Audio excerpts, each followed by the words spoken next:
오늘 산상순 말씀 가운데 오늘 본문 말씀을 같이 한번 읽어볼까요? 다시 한번요. 마태복음 5장 6절의 말씀입니다. 5장 6절 시작. 의에 줄이고 목마른 자는 복이 있나니 그들이 배부를 것임이요. 자, 의에 줄임과 의의 목마름을 호소한다. 그리고 느끼는 것은 사실 영혼의 호소라고 할 수 있습니다. 영혼의 호소. 의에 줄임과 의의 목마름을 느끼는 것은 영혼이 살아있다라는 증거예요.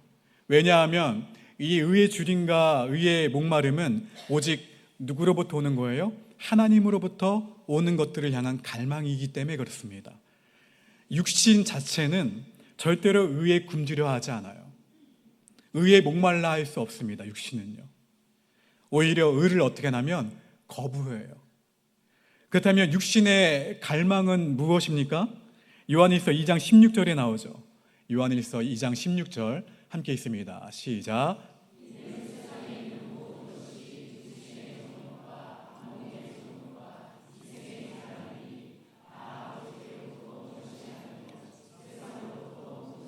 어디로부터 왔다고요? 세상으로부터. 육신의 갈망은 세상으로부터 오는 거예요. 육신의 정욕, 안목의 정욕, 이생의 자랑. 육신이 이런 것들에 대해서 얼마나 예민하고 민감하게 반응하는지 몰라요. 반면에 의의 줄임과 의의 목마름은 거듭난 사람, 새 생명을 얻은 사람이야 느낄 수 있는 영혼의 호소라는 거예요. 세상에 속해 있다? 세상에 속한 사람은 이해할 수 없는 영적인 부분이에요. 의에 목말라 한다. 의에 굶주린다. 그렇다면 이 의의 줄임과 의의 목마름은 하나님으로부터 창조된 인간의 기본 욕구라고 할 수가 있습니다. 제가 오늘 이 말씀을 풀어내려고 해요. 인간 안에서 의의 문제가 해결되지 않고는 어떠한 것으로도 진정한 배부름과 만족이 있을 수 없다라는 말씀입니다. 오늘을 살아가는 사람들은 이해할 수 없는 배고픔, 이해할 수 없는 목마름에 지쳐 있어요. 그 배고픔과 그 목마름의 갈증을 수단과 그 방법을 가리지 않고 해소하려고 하죠. 그러나 세상으로부터 오는 어떠한 것으로부터도 인간의 만족을 채울 수는 없어요. 먹었는데도 여전히 배고파요. 마셨는데도 여전히 갈증이 나요. 가졌는데도 여전히 가난해요. 이것이 세상이 이해할 수 없는 배고픔이고 목마름이에요. 왜 세상이 이해할 수 없을까? 처음부터 영적 존재로 창조된 사람의 배고픔, 영적 존재로 창조된 그 인간의 목마름은 영적인 것이기 때문에 그래요. 육신적인 것들로는 절대로 만족할 수 없는 영적인 존재들이에요, 우리들은요. 그래서 인간의 기본적인 욕구인 의의 굶주림과 의의 목마름은 세상적인 방법으로는 해결할 수가 없습니다. 그래서 영적인 존재로 창조된 인간은 무엇을 먹어야 돼요? 의를 먹어야 돼요. 그리고 의를 마시면서 살아가야 된다는 거예요. 그렇다면 언제부터 사람들이 의에 줄이거나 의에 목말라 하지 않게 되었을까? 선악과를 먹고 영적 존재를 상실한 이후부터, 육적인 존재가 된 이후부터예요. 무슨 말입니까? 이렇게 영적인 존재를 상실하면서 인간은 영적으로 의를 상실한 사망적인 존재가 되어버렸어요. 영적으로 죽어 있으니 영혼의 호소를 느끼지 못하고 의와 상관없는 삶을 살아간다는 것이죠. 영혼보다는 육적인 배고픔과 육적인 목마름에 매여 살아가는 인생이 되고 말았어요. 죄로 말미암아 어디에 끌려다녀요? 육적인 쾌락에 끌려다니는 존재가 되어버렸어요. 사람들은 자신이 즐기고 싶은 대로 즐기고 살고 싶은 대로 사는 것 같지만 절대로 그렇지 않습니다. 세상의 방식대로 육신의 쾌락에 끌려다니고 있는 거예요. 창조의 그 원형이 깨진 상태에 처한 사람들은 의의 줄임과 의의 목마름을 절대로 느낄 수가 없어요. 영적인 존재로서의 생명을 잃어버렸기 때문에, 창조의 원형이 깨져버렸기 때문에 결국 죄와 사망에 매인 인생이 되어버린 거예요. 이것이 예수님이 오셔야만 했던 이유입니다. 이것이 모든 인생에게 십자가 복음이 필요한 이유예요. 찬양대가 불렀던 고백처럼. 십자가 복음은 죄와 사망에서 우리를 어떻게 합니까? 자유케 하죠. 영적인 생명을 회복시킵니다. 이는 창조 원형으로의 회복이에요. 어떤 사람이 영적인 배고픔을 느낀다면 그것은 구원으로의 초대가 시작되는 경우예요. 어떤 사람이 영적인 목마름을 느낀다면 그것은 예수님의 초대입니다.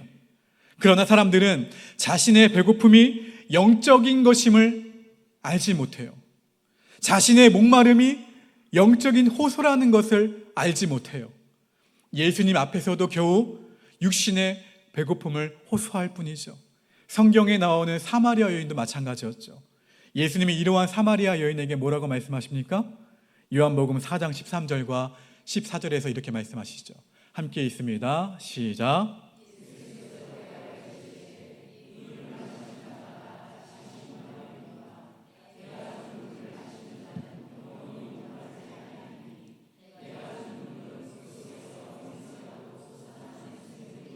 할렐루야. 의에 줄이고 의에 목마른 것이 왜 복이 될까요? 왜 복일까요? 저는 이 말씀을 그냥 어렸을 때 접했을 때는 도저히 이해가 되지 않았어요. 영적으로 살아있고 이것이 영적으로 건강하다라는 증거라는 거예요. 거듭난 사람, 그러니까 구원의 은혜를 입은 사람만이 느낄 수 있는 영혼의 욕구예요. 영혼의 욕구. 예수님을 영접한 그리스도인들은 어떠한 사람들입니까? 옆 사람 봅시다. 당신은 거듭난 사람입니다. 자, 많이 들어보셨고 알고 있는 단어예요. 거듭난 사람. 죄로 말미암아 잃어버렸던 영적 생명이 회복된 사람이죠. 창조의 원형이 회복된 사람이 거듭난 사람이에요.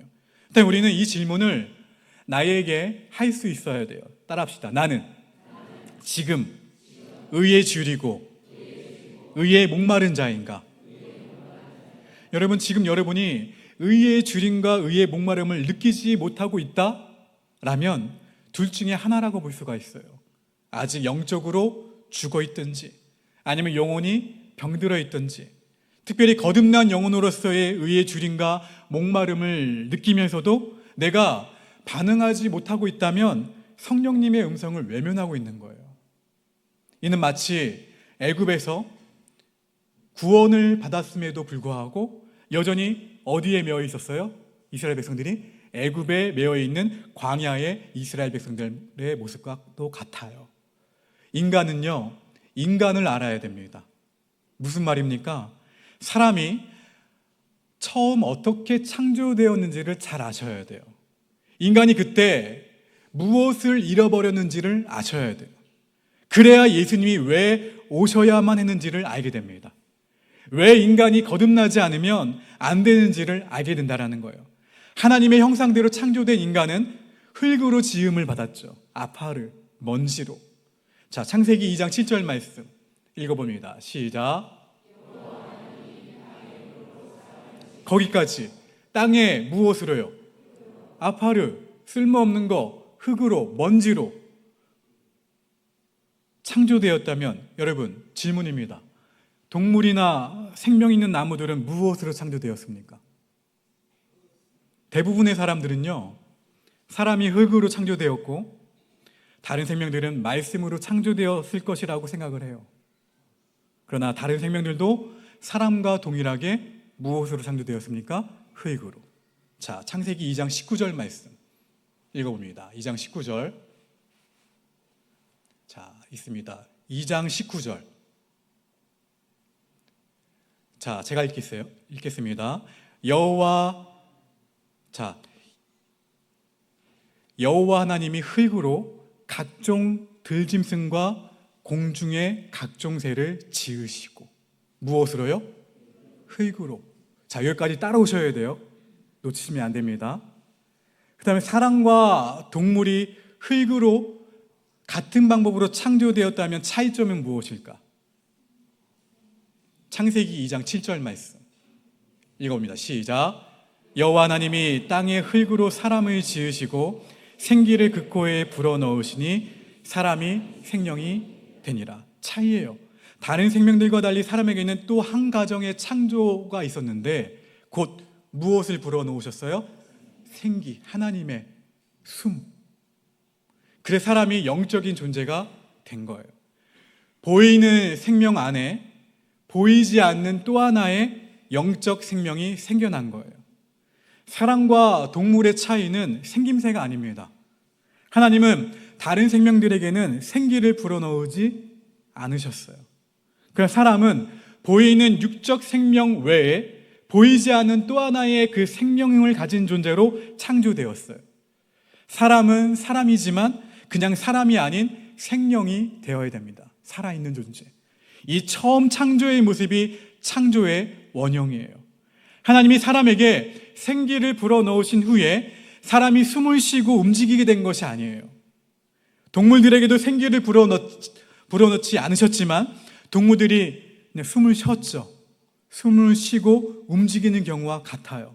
하나님이 사람에게 생기를 불어넣으시기 이전의 사람도 숨을 쉬고 움직이는 사람으로 이미 완벽했어요. 그 완벽한 사람에게 하나님이 어떻게 하셨어요? 루아후, 생기를 불어넣으셔서 살아있는 존재, 생명이 되게 하신 거예요. 그 사람 안에 보이지 않는 또 하나의 영적 생명이 생겨난 거예요. 이처럼 영이신 하나님이 영적인 존재로 사람을 창조하셨습니다. 하나님의 형상으로, 하나님의 모양으로 창조하셨어요. 생명으로 만드신 거예요. 사랑하는 성도 여러분, 창조의 원형으로서의 인간을 이제는 이해하실 수 있겠죠.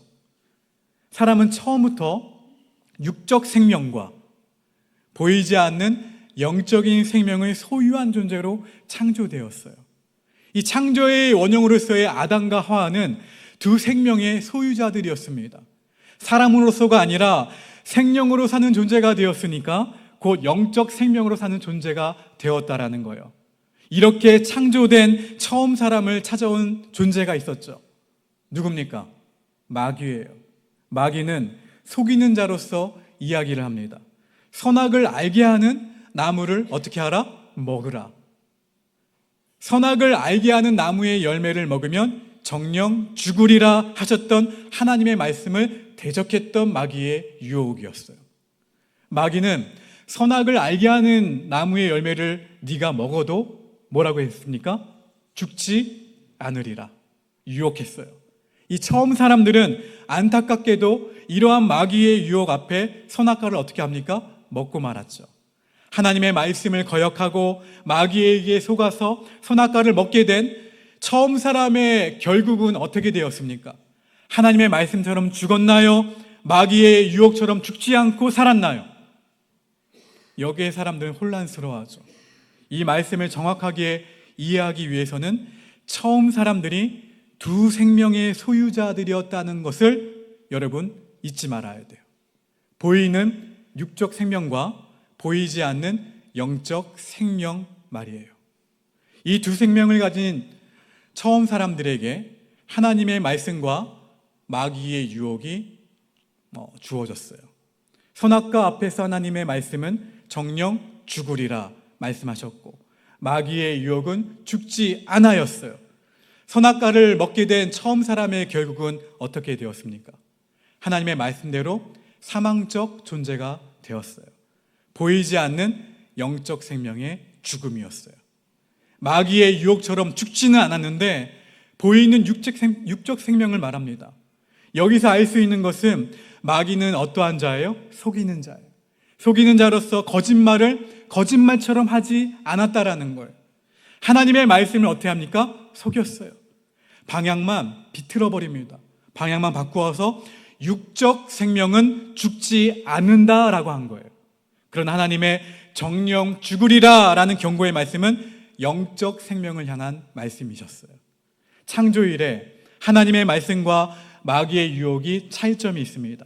하나님의 말씀은 언제나 영을 중심으로 한다라는 거예요.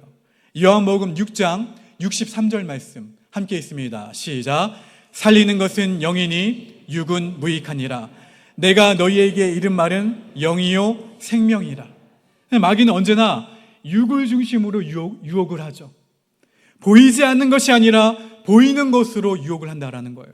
우리로 하여금 무엇을 쫓아가게 합니까? 육신의 정욕, 안목의 정욕, 이생의 자랑을 쫓아가게 해요. 이것이 거듭난 영혼들, 성도들이 깨어 있어야 되는 이유입니다. 육적인 것에 매여 있는 세상 사람들과 달리 거듭난 성도들에게는 삶의 기초와 모든 선택의 기준이 영적인 것이 되어야 돼요. 할렐루야. 영적으로 깨어있기를, 삶의 기초와 모든 선택의 기준이 하나님의 말씀이 되기를 주의 이름으로 간절히 축원합니다. 선악과를 먹게 된 처음 사람은 결국 영적인 생명은 죽고 육적인 생명만 살았어요. 생명으로서의 창조의 원형이 깨어지면서 사람이 사람으로 되어버린 거예요. 살아있지만 어떠한 존재예요?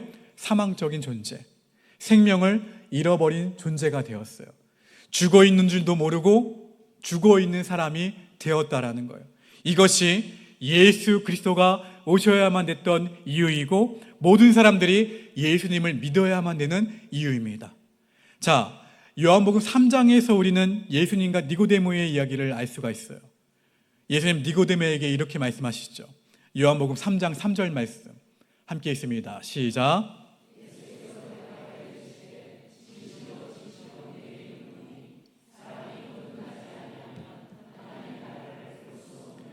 영적인 것을 모르면 이해할 수 없는 진리의 말씀이에요.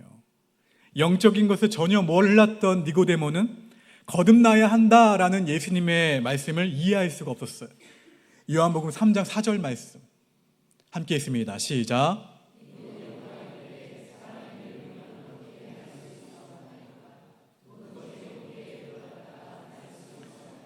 거듭나야 한다는 예수님의 말씀을 니고데모는 다시 태어나야 한다라는 말씀으로 이해했어요. 문제는 니고데모가 영적인 것을 모르니까 육적인 데서 이해하려고 했던 것이죠. 두 번 태어나야 한다라는 말씀에 니고데모는 어떻게 두 번째 모태에 들어갔다가 다시 태어날 수 있습니까? 라고 예수님께 질문을 한 거예요. 깨닫지 못하는 니고데모를 향해서 주님은 이렇게 말씀하셨습니다. 요한복음 3장 6절과 7절 함께 있습니다. 시작. 내가 내게 거듭나야 하겠다는 말을 놀랍게 여기지 말라. 거듭나지 않고는 절대로 깨달을 수 없는 영적 진리의 말씀이에요. 영적인 것은 사람이 똑똑해서 깨닫는 것이 아니에요. 무식해서 또 모르는 것도 아닙니다. 사람이 거듭나야 한다, 두 번 나야 한다라는 이 말씀은 영적인 일이에요. 모든 사람은 두 번 태어나야 합니다. 첫 번째 태어남은 어머니의 그 모태를 통해서 나는 육적인 출생이에요. 두 번째 태어남은 예수님을 구주로 영접함으로 이루어지는 영적인 출생인데 이 영적인 출생은 사망에서 생명으로의 그 축복으로 옮겨지는 출생을 말합니다. 예수님을 영접한 사람에게는 무엇이 있어요? 영적인 생명이 있다라는 거예요. 할렐루야.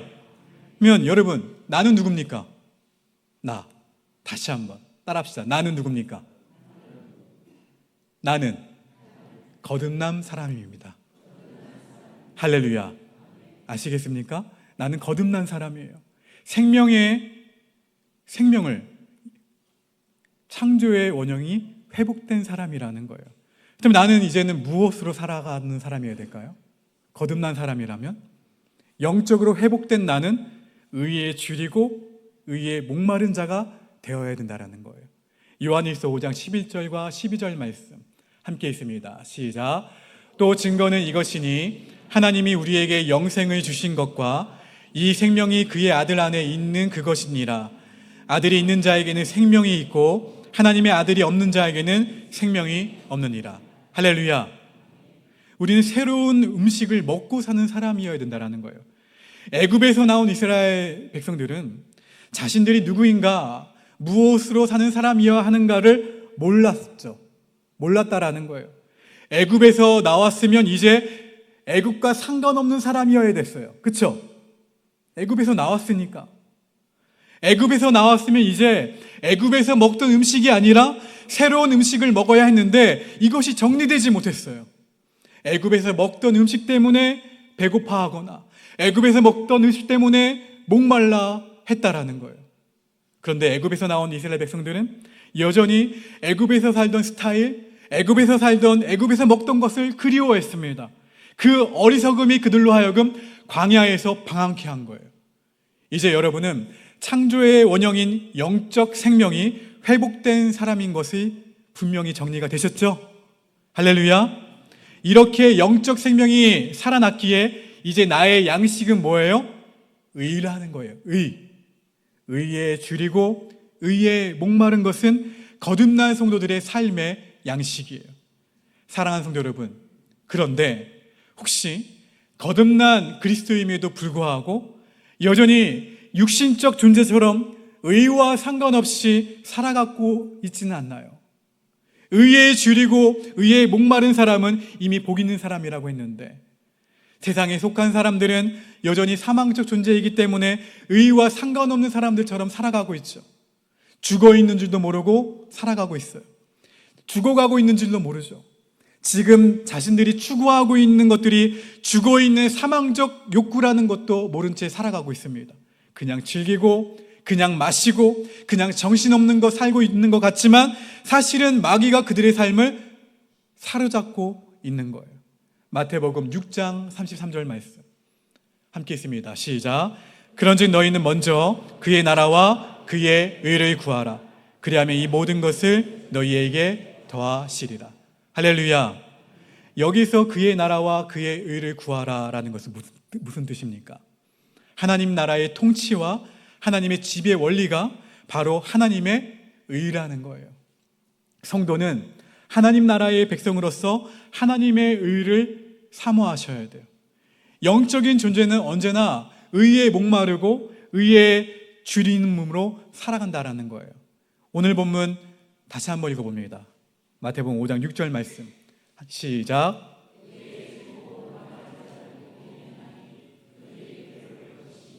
여기에 사용된 굶주림, 이 목마름, 이 말씀 헬라어 시제를 보게 되면 계속성을 나타내고 있는 현재 시제로 쓰였어요. 무슨 말입니까? 굶주림과 목마름은 계속 되어야 된다라는 말씀이에요. 살아있는 사람은 한 번으로 끝나는 것이 아니라 끊임없이 어떻게 해야 된다? 먹고 마셔야 된다. 육신적인 양식처럼 영적인 양식도 날마다 먹어야 되는 양식이라는 거예요. 육신적으로 밥을 먹어도 또 배가 고프고 물을 마셔도 또 목이 마른 것처럼 우리 영혼도 굶주려 있다라는 거예요. 의를 추구하는 우리의 욕구에 멈춤이 있어서는 안 될 줄로 믿습니다. 우리는 늘 하나님의 의를 목말라 하셔야 돼요. 은혜를 사모하는 영성이 바로 이거예요. 바리새인들은 자신들의 의가 충분하다라고 생각을 했죠. 자신은 더 이상 의로워질 수 없을 정도로 의로워졌다라고 믿었어요. 그러나 그들을 향한 예수님의 선언은 무슨 선언이었습니까? 독사의 자식들아 라고 선언하셨어요. 오늘날 그리스도인들 가운데에도 바리새인과 같은 마음을 소유한 사람들이 있습니다. 구원받은 것으로 어느 정도 다듬어진 모습으로 이미 자신은 충분히 의로워졌더라고 생각을 해요. 그러나 이것은 누가 주는 마음이에요? 마귀가 주는 마음이에요. 왜 사람들이 스스로의 의에 대해 착각할까요? 의에 대해 오해하고 있기 때문에. 여전히 율법적인 의에 매여 있는데 이 율법적인 의는 상대적 의를 말하는 거예요. 나는 세상 사람들과 같지 않아. 나는 저 사람보다 의로워 하며 자기를 의롭게 여기는 거죠. 다른 누군가와 자신을 비교하면서 의를 추구하는 것이죠. 그러나 우리의 의가 여기에서 머물러서는 안 된다라는 거예요. 신앙이 자라고 성숙하면 의의 개념이 바뀌어야 됩니다. 상대적 의에서 절대적인 의를 추구하는 사람으로 바뀌어야 된다라는 거예요. 절대적인 의의 기준은 누굽니까? 하나님이에요. 하나님. 구체적으로 예수님을 비교 대상으로 삼으셔야 돼요. 따라합시다. 나는 예수님처럼 생각하는가? 나는 예수님처럼 행동하는가? 할렐루야. 이게 절대적인 의예요. 나는 예수님처럼 생각하는가? 나는 예수님처럼 행동하는가? 예수님이 보이신 창조의 원형이 가져야 할 의, 이 의를 끊임없이 추구하고 사모하셔야 된다는 거예요. 우리의 기준은, 따라합시다. 우리의 기준은 예수 그리스도입니다. 할렐루야. 우리의 기준은 뭐라고요? 예수 그리스도예요. 질문하셔야죠. 그래서요, 예수님이라면 어떻게 하셨을까? 성경은 우리에게 다음과 같이 요구하죠. 에베소서 4장 13절 말씀 함께 있습니다. 시작. 우리가 다 하나님의 아들을 믿는 것과 아는 일에 하나가 되어 온전한 사람을 이루어 그리스도의 장성한 분량이 충만한 데까지 이르리니. 그리스도의 장성한 분량이 충만한 데까지 이르기 위해 거룩한 몸부림을 치는 저와 여러분 모두가 되시기를 주님의 이름으로 축원합니다. 그리고 그렇게 하지 못하는 나 자신의 모습이 있을 때가 있을 거예요. 예수님이라면 어떻게 하셨을까라고 질문해야 되는데, 그냥 내 의, 내 생각, 내 행동이 먼저 나타날 때가 있죠. 그럴 때에는 내 자신의 그러한 안타까운 모습이 보일 때 타는 목마름이 느껴져야 된다는 거예요. 나에게는 사마리아 여인이나 삭개오처럼 영적인 갈증이 있습니까? 하나님의 나라, 하나님의 뜻을 사모하는 마음이 있으신가요? 여기에 자기의 의는 없어져야 돼요. 여기에 의에 배고프다라는 말은 몇 끼 정도 굶은 정도가 아닙니다.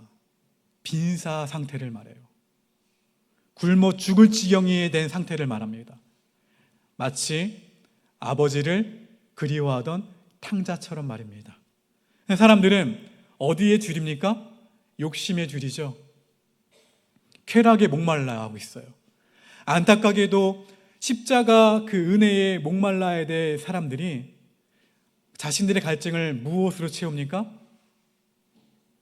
덕포바다에 바닷물로 채워요. 구약시대에도 하나님의 자녀들의 마음을 흔들었던 바알과 아세라 쾌락의 신에게 쉽게 마음을 빼앗기곤 했어요.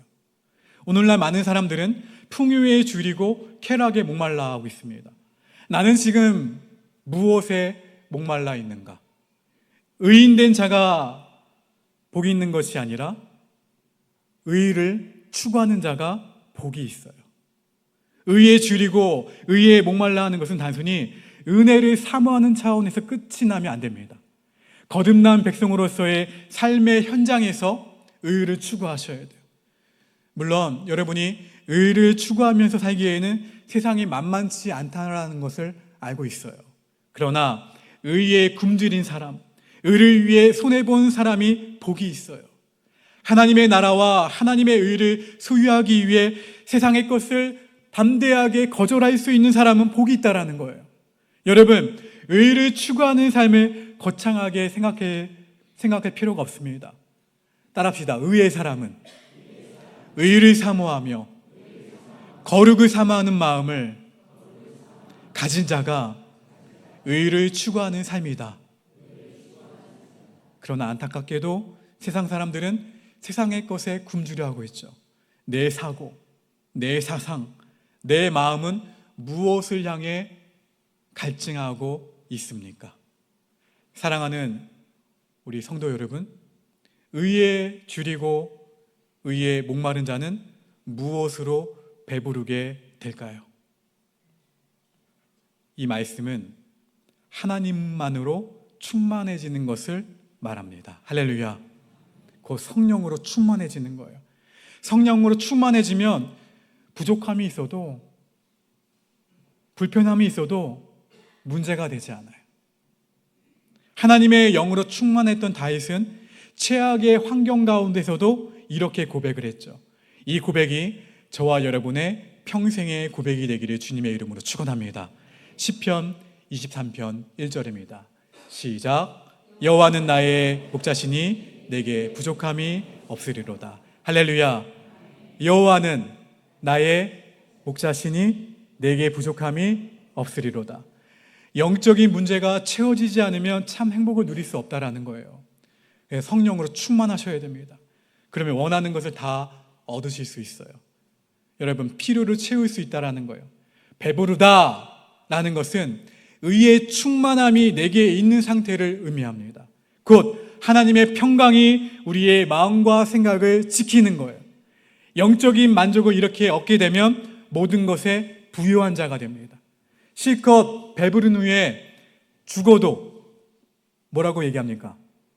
여한이 없다 라고 얘기하죠. 하나님의 의가 가득 차면 환경이 어떻든 간에 부족해도 모자라도, 그런데 하나님의 의가 가득 차면 환경이 어떻게 변하든지 간에 우리에게 영향을 주거나 우리의 삶을 좌우할 수 없다라는 거예요. 결국 인간의 기본적 필요는 영적인 필요인 거예요. 그럼에도 불구하고 이렇게 묻고 싶은 분도 있을 거예요. 목사님, 누가 의롭게 살고 싶지 않나요?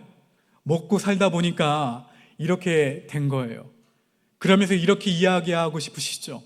복을 먼저 주십시오. 그러면 의롭게 살겠습니다. 그러나 성경은 단호합니다. 의에 줄이고 의에 목마른 모습은 그리스도인의 성품의 극치라는 거예요. 그리고 하나님의 형상을 입은 존재로서의 모습이라고 말씀합니다. 사랑하는 여러분, 여러분은 지금 의에 줄이고 목마른 자로서 십자가 복음을, 하나님의 은혜를 사모하고 있습니까? 혹시 무엇인가에 잔뜩 배부른 자처럼 세상에 취해 있는 것은 아닙니까? 도전합니다. 십자가 복음의 은혜, 성령의 세술에 취해 늘 매순간 주님 바라보심으로 늘 항상 매순간 의에 줄이고 목마른 자가 되시기를 주님의 이름으로 간절히 축원합니다. 우리 함께 이 말씀 기억하시면서 함께 지난주에 불렀던 찬양이죠. 함께 깊어진 삶을 주께 찬양하며 나아갑시다. 기억하세요. 영적인 목마름은 모든 필요를 채웁니다. 우리 두 손을 가슴에 얹겠습니다. 이 시간 조용한 가운데 우리의 마음이 하나님께를 향하기를 바랍니다. 의에 줄이고 목마른 자는 복이 있나니 그들이 배부를 것이며, 주님, 세상의 만족이 아닌 주님의 의를 사모한 자로 살게 하여 주시옵소서. 우리의 영혼이 다시금 깨어서 하나님의 말씀과 하나님의 진리로 십자가 복음으로 배부르게 하여 주시옵소서. 주님, 제 안의 영적 갈증을 주님으로 채워 주시옵소서. 세상의 것에 취하지 않게 하시고 하나님의 의와 하나님의 나라를 갈망하게 하여 주시옵소서. 죽어있던 내 영혼을 다시 살리시고 주님의 생명수로 충만케 하여 주시옵소서. 시간 1분간만 조용히 하나님께로 우리의 마음을 향하길 바랍니다.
매일 마주와 슬픔을 견뎌나가며 주 예수의 마음을 닮아가네. 두려운 걸음마다 주가 동행하니 주지하며 오늘을 걷네. 주의 신실한 소망을 깊이 담으며 주 예수의 풍요를 채워가네.